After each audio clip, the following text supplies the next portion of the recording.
조직신학은 평생을 공부해야 됩니다. 그래서 사실은 오늘 예를 들면 계시론을 가르치는데 계시론을 평생 공부하는 사람도 있고 평생 공부해도 다 공부 못하고 그러지만은 저는 다임 목사님이 30분 내에 가르쳐라 이렇게 말씀하셨기 때문에 그 최선을 다해서 30분 안에 그 핵심만 알아듣기 쉽게 그렇게 설명하려고 합니다. 자, 계시론과 관계에서 평신도가 궁금해야 될 내용은 두 가지가 있습니다. 첫째는 기독교 신앙을 계시 신앙에 정확하게 입각해서 신앙생활을 하지 않으면 손해입니다. 우리가 교회 나오기 전에 기독교는 4대 종교의 하나다 그렇게 배우셨을 거예요. 회교, 마음의교, 그 다음에 유교, 불교, 그 다음에 기독교 이런 것들을 소위 고등종교다 이렇게 가르칩니다. 일반 종교학, 일반 사회학, 일반 역사학, 일반 심리학에서는 그렇게 가르칩니다. 그렇지만 우리 기독교 내에서는 성경을 중심으로 한 기독교 내에서는 그럼 어떻게 가르치는 거냐? 그게 중요하지 않겠어요? 원래 성경과 신학에서 우리 기독교 전통 안에서는 그럼 어떻게 가르치는 거냐? 우리는 종교란 말을 쓰질 않습니다. 기독교는 계시신앙입니다. 자, 종교라고 하는 것은 인간이 만들어낸 고도의 심리적이고 정신사적 활동입니다. 인간이 짐승과 다른 것들이 몇 가지가 있는데 그것 중에 하나가 도덕적인 능력이 어느 정도 있는 거, 그 다음에 생각할 능력이 있는 거, 그 다음에 예술과 문학, 음악 이렇게 아름다운 것들을 만들어낸 것, 그 다음에 종교를 만들어낸 거죠. 인간이 품위 있게 살려고 짐승들과 좀 다르게 살아보려고 좀 고상하게 살아보려고 윤리 도덕 체계를 만들고 그 위에 예술을 만들고 그리고 종교를 만든 겁니다. 그게 짐승들하고 다른 거죠. 저희가 이제 저희 집에 고양이를 키우는데 요즘에 이제 그 고양이를 키우는 사람들이 많잖아요. 강아지 키우는 사람들이 많아요. 그래서 구원받을 수 있겠느냐, 개들도 구원받을 수 있겠느냐, 고양이도 구원받을 수 있겠느냐, 그 궁금한 사람들이 많다고. 근데 여러분 한번 생각해 보세요. 강아지나 고양이한테 구원이라는 걸 적용하기 힘들다고. 아니 개들이 예수님을 영접해요? 아니 그 아이들이 영성이 있냐고. 그 아이들이 무슨 기도를 합니까? 걔들이 성경을 읽어요? 그런 게 없잖아. 그래서 우리가 그 사랑해주는 대상이지 구원이란 말을 적용하기 힘들다고. 그처럼 인간은 짐승과 다르게 아주 독특한 게 있는 거예요. 하나님이 그렇게 창조하신 거지. 근데 하나님을 잃어버린 사람들은 고도의 종교를 만들었어요. 그런 것들을 흔히 고등종교다 그렇게 이해하는 거죠. 짐승과 다르게 고상하게 살아보려고 종교라는 걸 만들었습니다. 근데 기독교는 인간의 창조가 아니에요. 기독교는 계시입니다. 사람이 만든 게 아니에요. 하나님이 말씀을 주신 거지. 하나님이 그리스도를 보내주신 거지. 사람이 성경을 창조하고 사람이 예수 그리스도를 만든 게 아니란 말이에요. 사람이 인간인 예수를 높은 분으로 만들어서 숭상하는 게 아니란 말이지. 원래 하나님이 육신을 입고 이 땅에 오신 거죠. 하나님이 보내셔서 오신 거죠. 그게 기독교 신앙입니다. 그거를 계시 신앙이라고 얘기하는 겁니다. 우리가 하나님을 창조한 게 아니죠. 그러면 종교지.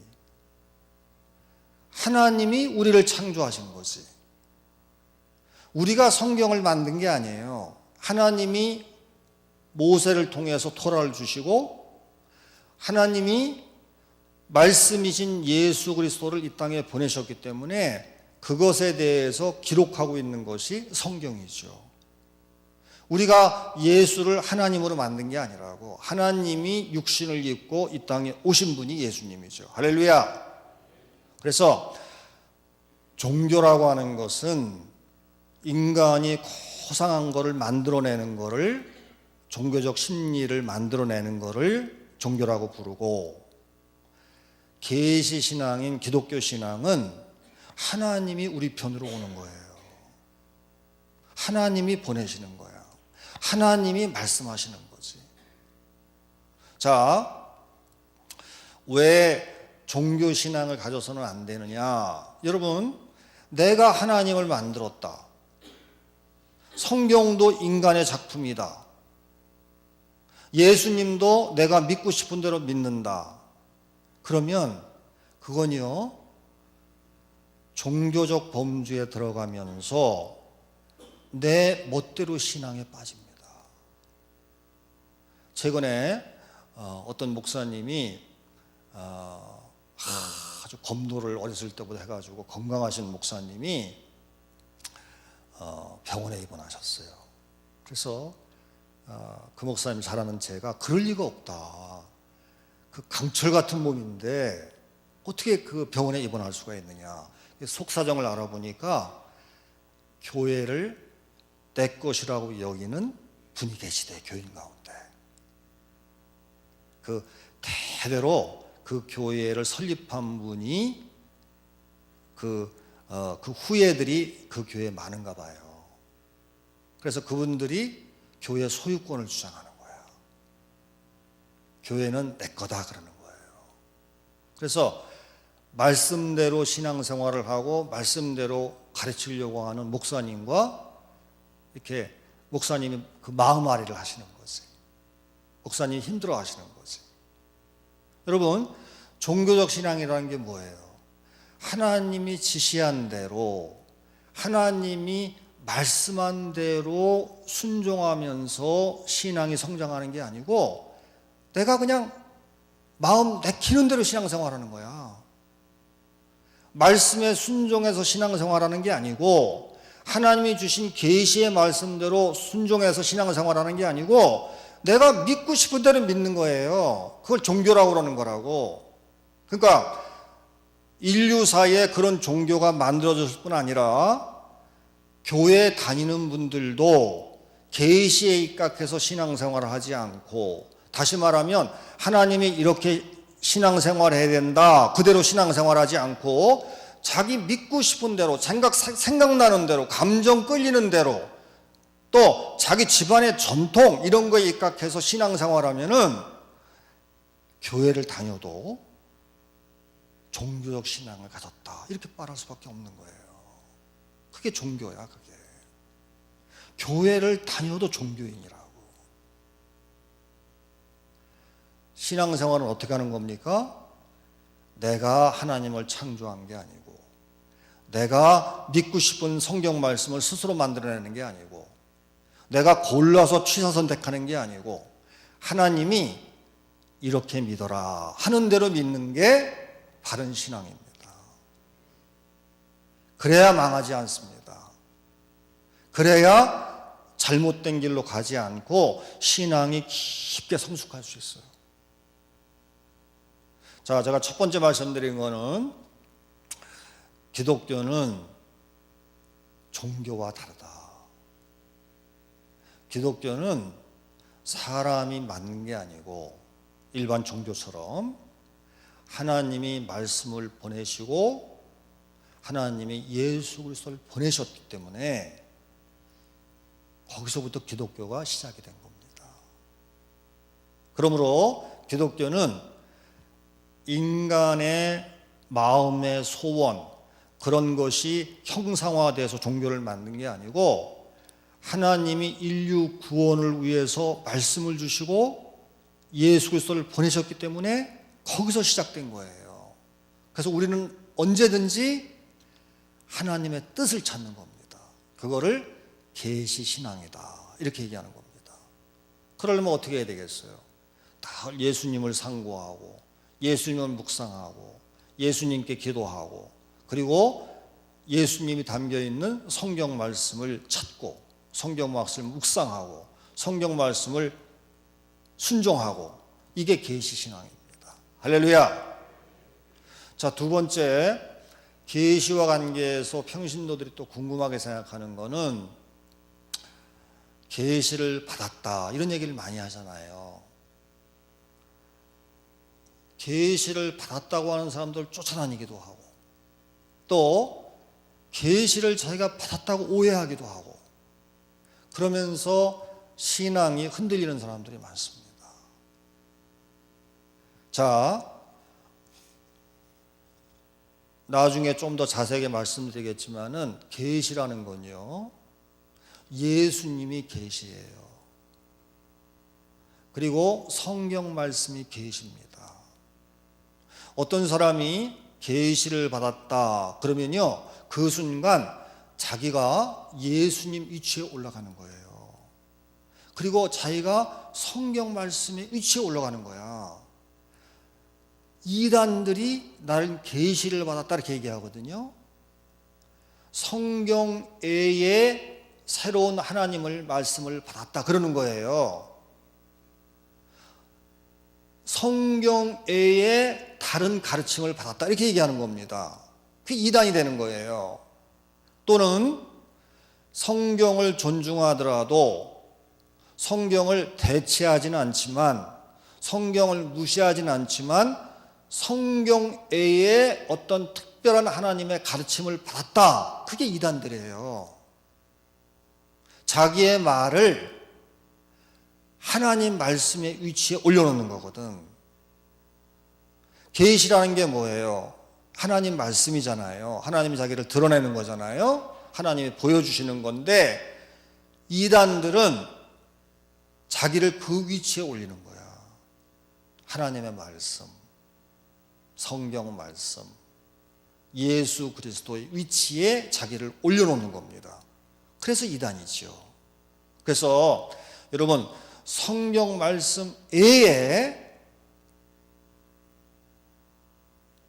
어떤 하나님 말씀을 내가 받았다 이렇게 말하는 사람들은 절대 쫓아다니면 안 됩니다. 성경 말씀의 계시에 충족성이 있는 거예요. 성경 안에 계시는 다 있는 거예요. 성경에 다른 계시가 없어요. 성경에 다른 계시가 있다고 얘기하는 사람들이 이단이야. 그걸 절대 믿으면 안 돼. 자, 그 다음에 그런 사람들은 여러분이 쫓아다니지 않는다 하더라도 막 신앙생활 뜨겁게 하다 보면은 하나님 말씀이 들리는 것 같아. 그런 경험 할 때가 있죠. 그런 경험을 할 때가 있어. 근데 조심해야 돼. 하나님 말씀은 성경이에요. 우리가 꿈을 꾼다, 또 기도 많이 하는 가운데 하나님 말씀을 듣는 것 같다, 그걸 다 신뢰하면 안 돼. 하나님 말씀은 성경이에요. 성경 외에는 없어요. 예수님이 말씀 가운데 말씀인데, 하나님 말씀인데 그 성경에 예수님 말씀이 다 들어가 있지. 그러니까 성경 안에 모든 게 다 있는 거예요. 성경 안에 예수님도 있고 성경 안에 또 다른 하나님 말씀도 있어요. 그렇기 때문에 하나님 말씀을 알려면 성경을 읽으면 돼요. 하나님 뜻을 알고 싶습니다. 성경을 읽으면 돼. 이단 또 뭐 어떤 계시를 받았다고 하는 사람, 그런 것도 다 잘못된 거지만 또한 나 자신이 어떤 음성을 들었다, 이런 것도 굉장히 조심해야 된다고. 요한 웨슬레 선생님이 우리 그 목사님이죠. 우리 감리교를 창시하신 분인데 그냥 성령의 사람이고 말씀의 사람이고 뜨거운 분이었기 때문에 요한 웨슬레 목사님이 집회를 갈 때마다 막 사람들이 넘어지고 소리를 지르고 떼굴떼굴 굴르고 막 그랬어요. 그런 현상들이 나타났어요. 그래서 이게 하나님께로부터 온 것인지 요한 웨슬레 목사님이 기도하면서 오랫동안 그것을 묵상했습니다. 근데 결국 이게 하나님께로부터 온 것인지 아닌지 뭘로 판단할 수 있어요? 성경으로 판단할 수밖에 없는 거지. 그래서 모든 영적인 현상은 다 믿지 말고 어떻게 해야 돼요? 하나님 말씀으로 분별을 해야 돼. 그냥 믿으면 안 돼, 여러분. 누가 신기한 걸 봤다, 뭐 엄청난 걸 봤다, 그래 다 믿으면 안 되고 하나님 말씀인 성경 말씀을 통해서 분별해야 됩니다.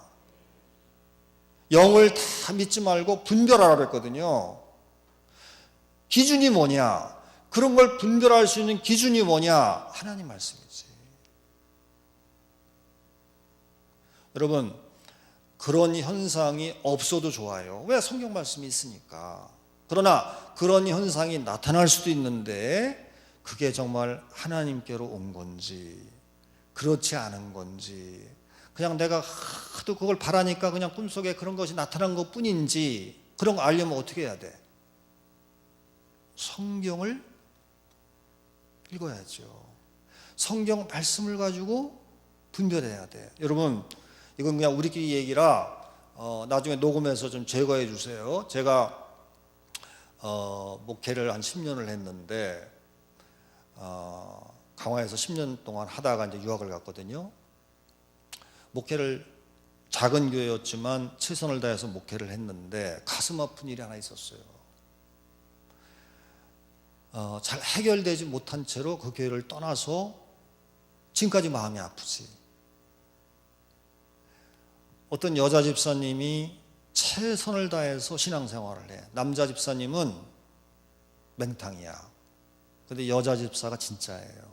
엄마로부터 내려온 진짜 신앙을 갖고 있어요. 그 새벽기도 빠지지 않고 모든 집회 최선을 다하고 하여튼 모든 점에서 최선을 다해.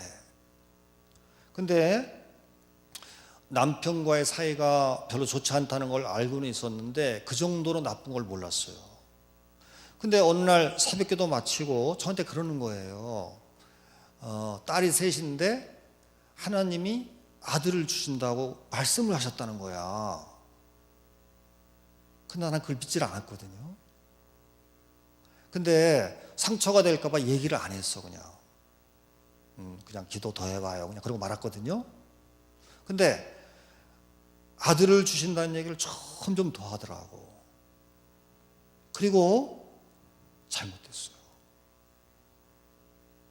그래서 저는 집사님이 그렇게 신앙적인 사람인데 어떻게 저렇게 될 수가 있는가 막 괴로움이 많았다고요. 그래서 축사도 해보고 그다음에 나중에는 그런 병을 잘 아는 서울의 장로님 의사가 있는데 그분한테 의뢰를 해서 거기서 치료를 받아갖고 이제 좋아졌어요. 근데 정신이 돌아올 때가 있고 정신이 혼탁할 때가 있는데 정신이 돌아올 때 물어보면은 이제 남편한테 얻어맞은 거. 그 남편이 약간 좀 그렇거든. 남편한테 얻어맞은 거. 그게 그냥 쌓인 거야. 특별히 신혼 초기에 남편한테 매질을 심하게 당했는데 그 남편이 나쁜 놈이지. 매질을 심하게 당했는데 그거를 용서하지 않고 참 그 마음에 새기고 있었던 거예요. 그 남편에 대한 미움.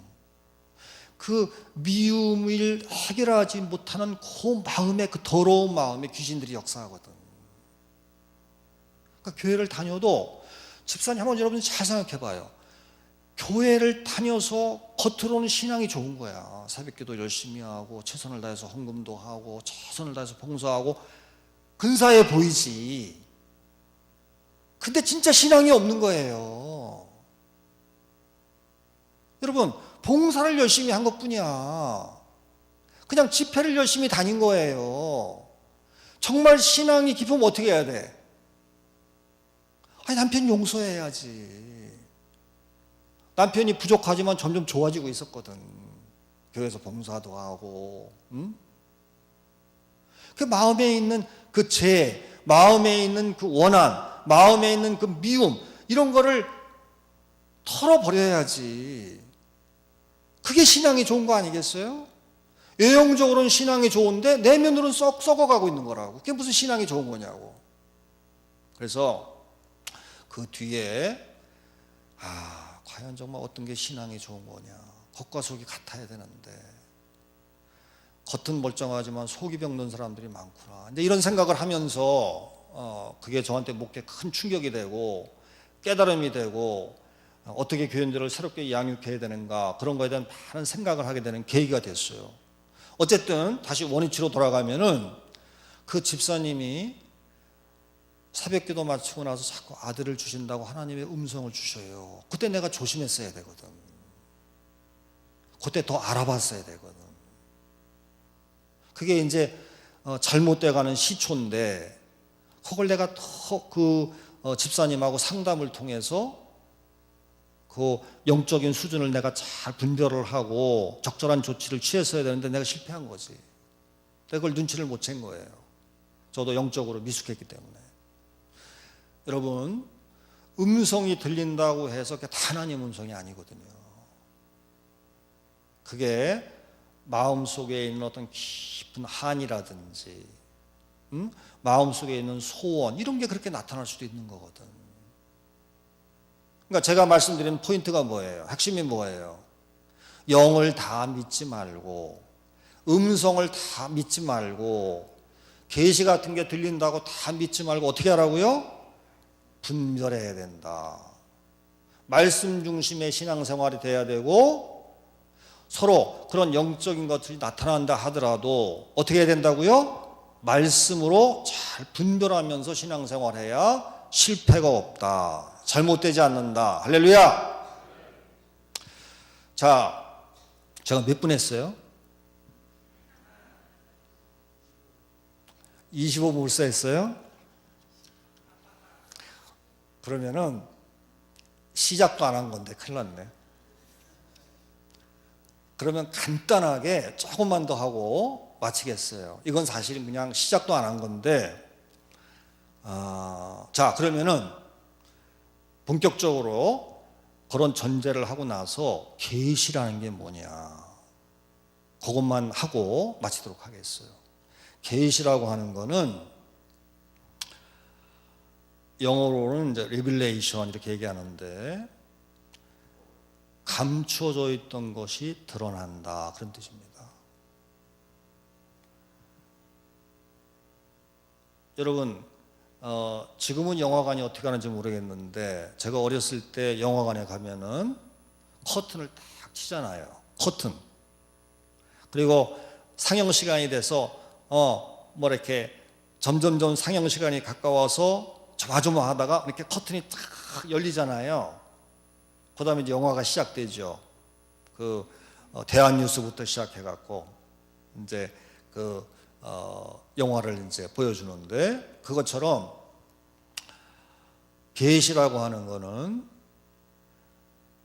우리가 알 수 없는 어떤 커튼이 쳐져 있는데, 우리가 알 수 없는 그 장벽이 이렇게 있는데 그것이 다 사라지고 거두어지고 드러나는 걸 말하는 거예요. 하나님이 계시를 하신다 이렇게 얘기하는데, 왜 그러냐면 인간은 하나님을 알 수가 없는 거거든. 여러분, 인류가요 수십억이 되는데 사람마다 다 하나님에 대한 생각이 있어요. 하나님이 이렇다, 하나님이 저렇다, 하나님이 저렇다. 그래서 인류의 숫자만큼 하나님에 대한 이미지가 다 틀려요. 그럼 그게 하나님이냐고. 자기들 생각이지, 자기들 상상이지, 자기들 망상이죠. 그런 걸 가리켜서 우상이라고 얘기하는 거죠. 사람들이 만든 형상, 사람들이 만든 이미지, 그걸 가리켜서 우상이라고 얘기하는 거예요. 하나님은 인간이 알 수 있는 대상이 아닙니다. 왜냐하면 전혀 다른 대상이시기 때문에, 영이시기 때문에. 하나님은 초월자이기 때문에 우리가 하나님을 알 수가 없어요. 유일하게 방법이 있는데 하나님이 자기 자신을 드러내시면 되는 거야. 하나님이 우리 편에 오시면 되는 거예요. 하나님이 말씀하시면 되는 거야. 그러면 우리가 비로소 알 수 있는 거지.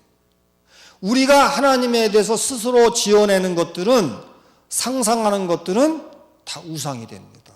그래서 칼빈이라고 하는 종교개혁자들은 사람은 우상공장이다 그랬어요. 끝없이 하나님에 대해서 제멋대로 생각하는 거야. 하나님은 우리가 알 수 있는 대상이 아닙니다. 초월적인 분이기 때문에. 그러면 우리가 하나님을 알 수 있는 유일한 가능성이 뭐냐? 우리는 하나님을 알 수 없지만 하나님이 자기 자신을 우리에게 보여주시면 돼. 하나님이 자기 자신을 소개하시면 돼, 스스로 인간에게. 하나님이 모세에게 나는 나다 그렇게 말씀하시잖아. 하나님이 스스로 자기 자신에 대해서 소개를 하신다고. 예언자들에게 말씀하시죠. 하나님이 역사 공간 안에서 또 자기 자신을 드러내시죠. 천사의 모습으로 나타나기도 하고, 또 불기둥과 구름기둥으로 나타나기도 하고, 다양한 방법으로 하나님이 자기를 드러내고 또 예언자들을 통해서 말씀을 하신다고. 그게 우리가 하나님을 알 수 있는 유일한 가능성이죠. 인간이 스스로 하나님에 대해 생각하는 것은 망상으로 빠지기 쉽습니다. 그리고 그게 하나님도 아니야. 자기들 생각일 뿐이지. 하나님이 스스로 자기 자신에 대해서 소개할 때만 우리가 하나님을 알 수 있는데, 그걸 가리켜서 계시라고 얘기합니다. 자기 자신을 드러내시는 거죠. 자기 자신을 소개하는 거지. 하나님이 인간에게 가까이 오시는 거지. 특별히 하나님이 말씀하시는 하나님이란 말이에요. 이미 세상을 창조하실 때 하나님께서 말씀을 통해서 세상을 창조하시잖아요. 하나님은 말씀하시는 분이라고. 우리와 소통하시는 분이라고. 자, 오늘 히브리서 1장 1절에서 2절에 보면은, 본문에 보면 하나님이 옛적에 다양하게 말씀하셨지만 종말에는, 궁극적으로는, 최후에는 어떻게 하신다는 거예요? 뭘로 말씀하신다는 거야? 아들을 통해서 말씀하시는 거예요. 여러분, 아들이 누굴 말하는 거예요? 예수 그리스도를 말하는 거죠? 예수 그리스도가 하나님의 말씀이에요. 예수 그리스도가 하나님의 계시야. 왜? 예수님은 보이지 않는 하나님의 형상이고 성육신하신 하나님이시고 아들을 통해서 하나님이 하고 싶은 말씀을 다 하시는 거예요.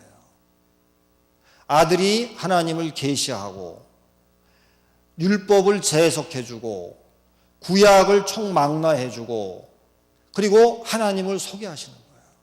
예수를 본 자는 하나님을 본 거예요. 그래서 예수님은 하나님의 계시이고 하나님 말씀이고 하나님의 육신을 입고 자기 자신을 드러내는 거예요. 예수님은 하나님의 계시입니다. 하나님 모습을 어떻게 알 수 있을까? 하나님을 보고 싶습니다. 예수님 뭐라고 말씀하셨어요? 나를 본 자는 하나님을 보았거늘, 나를 본 자는 아버지를 보았거늘. 왜? 예수 그리스도 안에 하나님이 계시하셨기 때문에. 예수 그리스도 안에 하나님이 자기를 드러내셨기 때문에, 예수를 통해서 하나님이 자기 자신을 말씀하시기 때문에, 그래서 예수님이 말씀 가운데 말씀이죠. 여러분, 그러면 시간이 없기 때문에 그 정도까지만 하고, 성경이라는 건 뭐냐? 성경이 뭐예요? 하나님 말씀이지. 특별히 성경이 다 하나님 말씀이지만 하나님 말씀 가운데 말씀이 뭐라고 그랬어요? 히브리서 1장 1절에서 2절까지 보면 뭐라고 그랬어요? 예수님이 하나님 말씀이야. 예수님이 하나님 말씀의 결정체입니다. 예수님이 하나님 말씀의 궁극적인 하나님 말씀이에요. 예수님이 마지막 하나님 말씀이에요. 충만한 하나님 말씀이에요.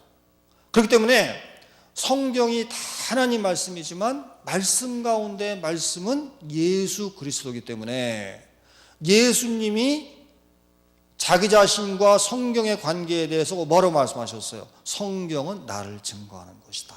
그렇게 말씀하셨어요. 요한복음 6장에. 그 다음에 엠마오로 가는 두 제자에게 그 성경 말씀을 풀어주면서 구약의 선지자 모세, 또 많은 예언자들이 누구에 대해서 얘기하고 있는 거야? 예수님에 대해서 얘기하고 있는 거라고 예수님 스스로 말씀하셨어요. 성경은 예수님에 대해서 얘기하는 거야. 그렇기 때문에 성경을 여러분이 읽을 때 가장 중요한 말씀은 어떤 말씀이에요? 예수님이지. 성경을 왜 읽어야 돼? 다양한 지식을 얻으려고 읽는 게 아니에요. 예수님을 알기 위해서 읽는 거예요. 말씀 가운데 말씀인 예수님을 알고 예수님께 더 순종하려고 읽는 거야, 말씀을. 예수 알기 원합니다. 예수 닮기 원합니다. 예수님 순종하기 원합니다. 예수님 제자가 되기를 원합니다. 그래서 성경을 읽는 거예요. 구약을 읽을 때는 구약 안에서 예수님을 찾을 수 있어야 되고, 신약을 읽을 때는 구약은 예수님에 대한 예언이거든요. 구약이 예언하신 성취되신 메시아, 성취되신 구세주, 그분을 만나기 위해서 신약을 읽어야 되고, 성서의 주인공은 예수님입니다.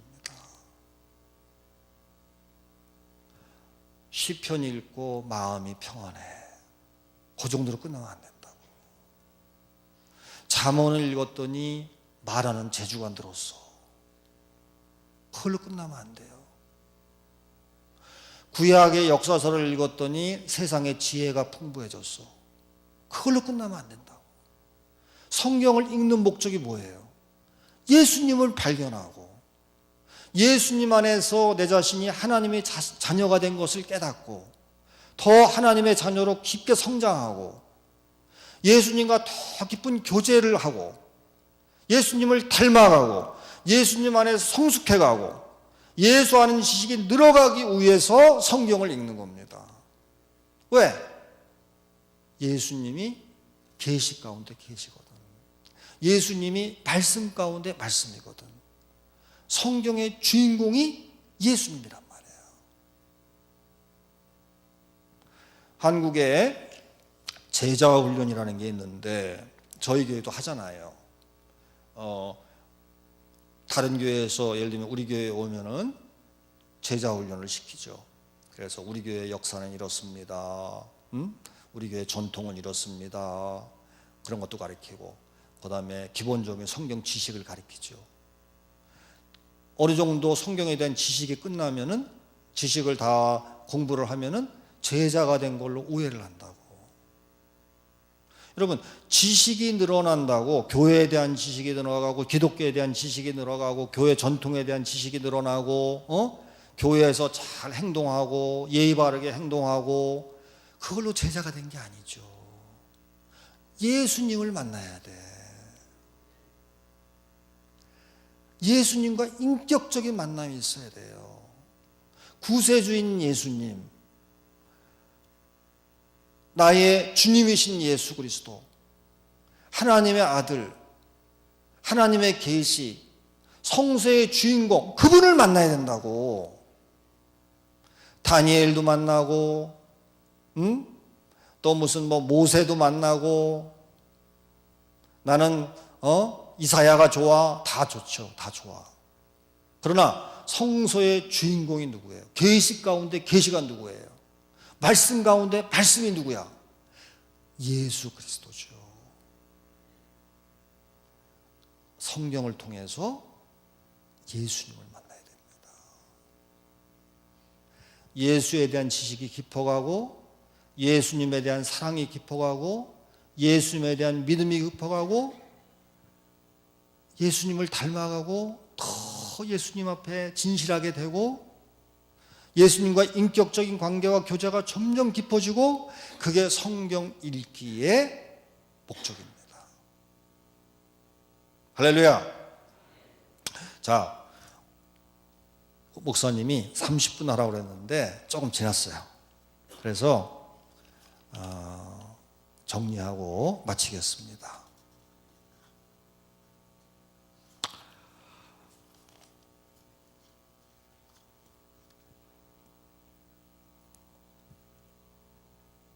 계시는, 여러분이 이걸 분명히 하셔야 돼. 계시는 예수 그리스도가 계시고, 예수 그리스도를 담고 있는 성경이 계십니다. 여러분, 그 밖에 계시는 없어요. 그건 이단들이야. 여러분, 제 말을 분명히 하셔야. 우리 다임 목사님이 얼마나 복음적이고 얼마나 성경적인 분입니까? 여러분, 거기에서 흔들리지 않아야 신앙생활을 보존할 수 있어요. 그래야 잘못되지 않을 수 있어. 제가 한번 말씀드린 것 같은데, 제가 어느 교회에서 전도사를 할 때 한 70대 된 노인이 그냥 교회에 쑥 들어왔어요. 그리고 전도사님이신가요? 제 얘기 좀 들어보세요. 70대 노인이요, 자기 평생 신앙생활을 얘기하는데 10대 때부터 신앙생활을 열심히 해서 20대 그렇게 정말 이렇게 불타는 그 열심을 가지고 교회를 섬겼는데, 그때요 박대선이를 만난 거야. 여러분, 박대선 누군지 알죠? 전도관.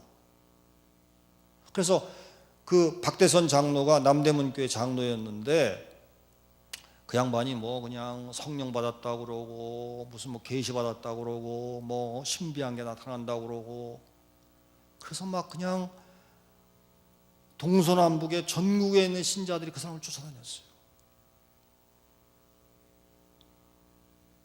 그리고는 다 망해버린 거죠. 신앙 간장만 남은 거예요. 다 없어져 버렸어. 그래서 70대 노인도 내 앞에서요, 제가 20대 된 전도사였는데 내 앞에서 그냥 눈물을 툭툭 흘리면서 자기가 신앙생활을 잘못해서 인생이 날아가 버렸다는 거야. 청춘이 다 날아가 버린 거야. 삶이 다 그냥 사라져 버린 거예요. 물론 박대선이가 잘못된 거지만은 그 노인분도 잘한 건 없지. 왜 성경대로 신앙생활을 안 하고, 왜 교회에서 가르쳐준 대로 신앙생활 안 하고 제멋대로 신앙생활을 하냐고, 왜 성경 외에 딴 데서 계시를 찾냐고. 그것도 잘못된 거지만, 교인들이, 목사님들이 이렇게 가르쳐도 어떤 권사님이 기도를 세게 한다더라, 그 권사님이 예언을 한다더라, 그럼 또 쫓아간다고. 그러죠? 쫓아가죠? 어느 기도원 가니까 세다, 쫓아간다고 또. 여러분, 성경 중심으로, 그리고 성경적인 목사님의 가르침 중심대로 신앙생활을 해야 인생이 망가지지 않습니다. 그래야 똑바로 갈 수 있어요.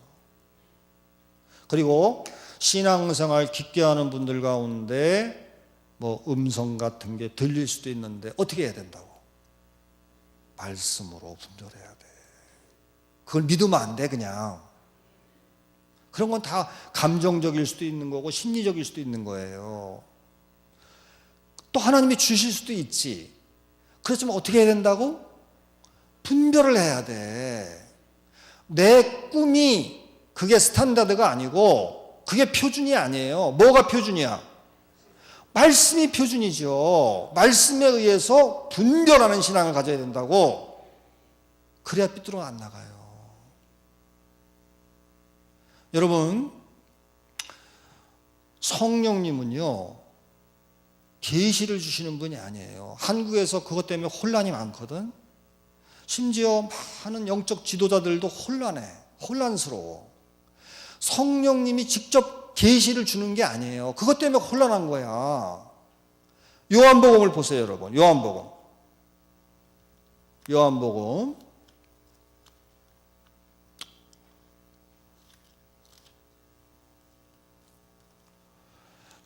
14장에 보면은 성령님은 진리의 성령이란 말이에요.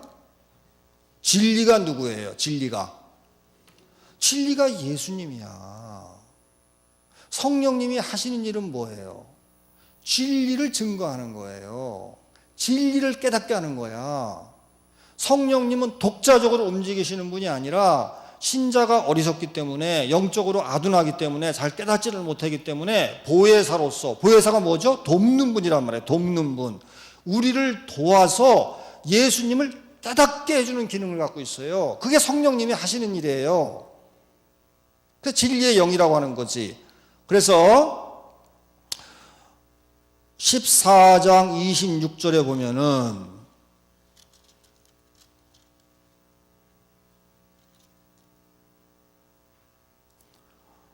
보혜사 곧 아버지께서 내 이름으로 보내실 성령 그가 너희에게 모든 것을 가르치고 내가 너희에게 말한 모든 것을 생각나게 하리라 그러잖아요. 그러니까 성령님은 어떤 일을 하시는 거야?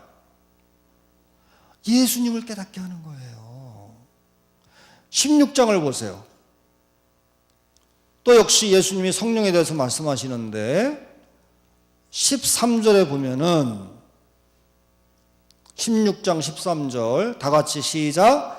그러나 진리의 성령이 오시면 그가 너희를 모든 진리 가운데 인도하시리니 그가 스스로 말하지 않고 오직 들은 것을 말하며 장래의 일을 너희에게 알리시리라. 여기서 가장 중요한 것을 여러분이 이해해야 되는데 성령님이 스스로 말하지 않는다고 그러잖아. 근데 한국 교회에서는 성령님이 막 계시를 하거든. 제 말 이해하겠어요? 기도원에서 막 계시하시고 성령님이 또 어떤 권사를 통해서 성령님이 막 계시를 하고 그런 성령이 없다니까. 성령이 자유로 말하질 않아요. 성령은 계시하는 분이 아니야. 계시는 이미 있는 거야. 누가 계시야? 그렇죠. 여러분 이 말을 잘 알아들어야 돼. 예수님이 하나님의 계시 가운데 계시고 그걸 포함하고 있는 계시가 뭐예요? 성경이란 말이에요. 그러니까 계시는 뭐예요? 예수님과 성경이야. 그것밖에 없어. 어떤 사람이 계시받지 않아요. 또 성령님이 자의로 계시를 하지 않아. 여러분 이해되시죠? 성령님이 하시는 일은 자의로 계시, 말씀을 막 성령께서 말씀하셨다게 다 틀린 얘기라니까. 성경에 뭐라고 돼 있어요? 성령은 자의로 말하지 않는다고 그랬잖아. 성령이 말하는 게 아니에요. 성령은 그럼 뭘 하시는 거야? 진리의 성령이지. 진리가 누구예요? 예수님이지. 예수님을 우리로 하여금 깨닫게 하고 예수님을 사랑하게 하고 예수님께 순종하게 하고 예수님과 연합하게 하고 예수님이 담겨있는 성경을 깨닫게 하고 할렐루야. 그럼 다 정리됐어요. 정리해 봅시다. 계시는 하나님이 스스로 자기를 드러내시는 건데 그게 하나님을 알 수 있는 유일한 가능성인데 사람들이 스스로 하나님에 대해서 말하는 거는 짧은 생각이고 단견이고 망상이고 우상숭배에 빠질 수 있는데 하나님에 대해서 알려면 예수님을 알아야 되고 왜? 예수님이 하나님의 계시니까. 또 성경 말씀을 알아야 되는데 성령님은 스스로 계시하지 않는다. 성령님은 이미 계시된 분을, 이미 계시된 책을 예수님과 성경 두 계시에 대해서 깨닫게 하는 기능만 갖고 있는 거예요. 이해되시죠? 그러면 성령님께서 나한테 계시를 하셨다. 어느 기도원에 가면 성령이 충만해서 막 뜨거워서 성령이 막 말씀을 주신다. 그런 것들은요 다 비성서적인 가르침입니다. 그리고 위험하게 되는 겁니다. 그리고 잘못하게 되는 거예요. 서로 여러분이 개인적으로라도 그런 꿈 가운데 그런 게 들린 현상이 있다 손 치더라도 그건 계시가 아니야. 계시는 뭐예요? 다시 하면 예수 그리스도. 또 다시 하면 뭐가 계시라고요? 성경 말씀. 그래서 예수님에 비추어 봐서 성경 말씀에 비추어 봐서 모든 자기의 신비한 경험, 꿈, 또 뭐 비스무리한 거 그런 것들을 판단할 수 있어야 돼. 분별할 수 있어야 돼. 그래야 신앙생활이 삐뚤러 가지 않습니다. 그래야 잘못되지 않을 수 있어요. 여러분 한국엔 지금 이단도 많고요. 그냥 잘못되게 가르치는 사람들이 많아. 우리 목사님은요 그냥 성경 중심적이지. 복음밖에 모르는 분이에요. 나는 많은 목사님 만났지만 우리 김찬호 목사님처럼 성경에 탁 서 있는 목사님을 별로 못 만났어요. 저희 교회에서 신앙생활 잘 하시고 계시에 입각한 신앙. 그게 뭐예요? 예수 그리스도를 사랑하고 예수님 말씀에 순종하고 그리고 성경 말씀만 붙잡는. 그러면요 자루나 우루나 치우치지 않고 절대 신앙생활 잘못되지 않고 하나님이 원하시는 풍성한 그 신앙생활을 누리게 될 줄로 믿습니다.